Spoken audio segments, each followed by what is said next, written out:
July ತಿಂಗಳ ಮಾಸ ಭವಿಷ್ಯ ಹೇಗಿದೆ ಎಂದು ನೋಡೋಣ. ಮೇಷ ರಾಶಿಯವರಿಗೆ ಜುಲೈ ತಿಂಗಳು ಅನುಕೂಲಕರ ಫಲಿತಾಂಶಗಳನ್ನು ನೀಡುತ್ತದೆ. ನಿಮ್ಮ ಕೆಲಸದ ಸ್ಥಳದಲ್ಲಿ ನೀವು ಒತ್ತಡವನ್ನು ಹೊಂದಿರುತ್ತೀರಿ. ನಿಮ್ಮ ವ್ಯವಹಾರದಲ್ಲಿ ಉತ್ತಮ ಬೆಳವಣಿಗೆಯನ್ನು ಕಾಣುವಿರಿ. ಮೇಷ ರಾಶಿಯ ವಿದ್ಯಾರ್ಥಿಗಳಿಗೆ ಈ ತಿಂಗಳು ಸ್ವಲ್ಪ ಸವಾಲಾಗಿರುತ್ತದೆ. 5ನೇ ಮನೆಯ ಅಧಿಪತಿ ಸೂರ್ಯನು 3ನೇ ಮನೆಯಲ್ಲಿ ಇರುತ್ತಾನೆ. ಅದು ನಿಮ್ಮನ್ನು ಕಷ್ಟಪಟ್ಟು ಕೆಲಸ ಮಾಡಲು ಪ್ರೇರೇಪಿಸುತ್ತದೆ. ಆದರೆ ಈ ಶ್ರಮವು ವ್ಯರ್ಥವಾಗುವುದಿಲ್ಲ.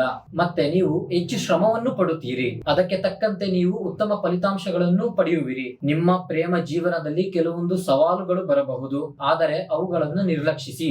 ನೀವು ವಿವಾಹಿತರಾಗಿದ್ದರೆ ತಿಂಗಳ ಆರಂಭವು ಸ್ವಲ್ಪ ದುರ್ಬಲವಾಗಿರಬಹುದು. ಇನ್ನು ನಿಮ್ಮ ಆರ್ಥಿಕ ಜೀವನವನ್ನು ನೋಡೋದಾದ್ರೆ ಈ ತಿಂಗಳು ಏರಿಳಿತಗಳಿಂದ ತುಂಬಿರುತ್ತದೆ.